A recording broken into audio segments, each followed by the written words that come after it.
first responders having to get out there and rescue people and, putting their own lives at risk to do that. So do follow orders. It's very important as we monitor that situation with the levee in Plaquemines Parish. We've been seeing the effects of what the tropical storm has done, Tropical Storm Isaac, and we want to find out what could possibly happen next with this as it slowly, and we stress slowly, continues to weaken. Let's go to our hurricane specialist, Dr. Greg Postel. I know it. It just keeps going on and on. It's the ever-ready bunny storm because we just keep getting these winds that are moving out of the southeast across southeastern Louisiana. Here's a radar picture. There's New Orleans right in here. Southeasterly winds being observed all across the region. That is keeping the water level high. And, Lake Pontchartrain, we have the wind stress on the water sort of rising the lake on the western side, and it is just causing a lot of storm surge problems, Lake Pontchartrain surge problems. So this is a really big problem, and it's going to continue for a while because the storm is moving so slowly. And the problem is really ultimately behind all that is the wind. And look at these wind values still as of this hour. We have a south to southeast wind all across, here's for reference, Mississippi coast, Alabama, southeastern Louisiana, Slidell 25, gust to 41 out of the southeast.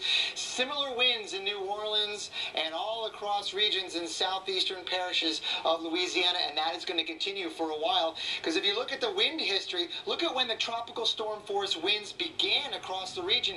In New Orleans, they began at 8 o'clock last night, and they're still going now. Shell Beach, 10 o'clock. This is just east of New Orleans, right there on the south side of Lake Bourne.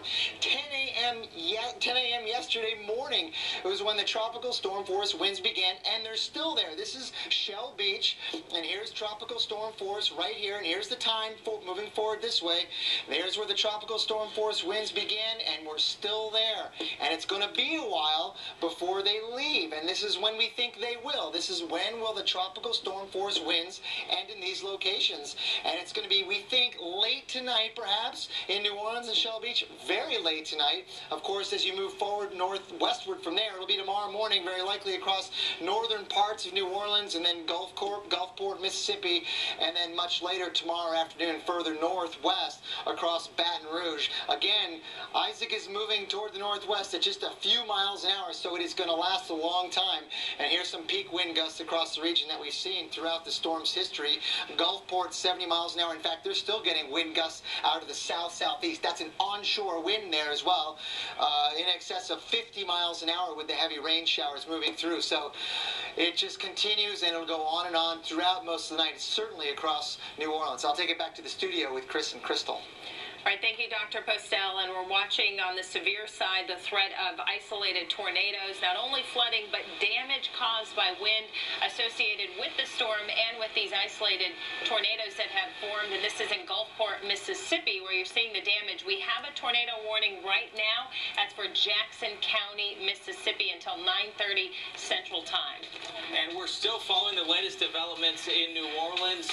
People have been evacuated. We can see there St. John the Baptist Parish working to evacuate even more people because of storm surge from Lake Pontchartrain. We're following this story. We're going to keep you up to date right here on this extended edition of Weather Center Live.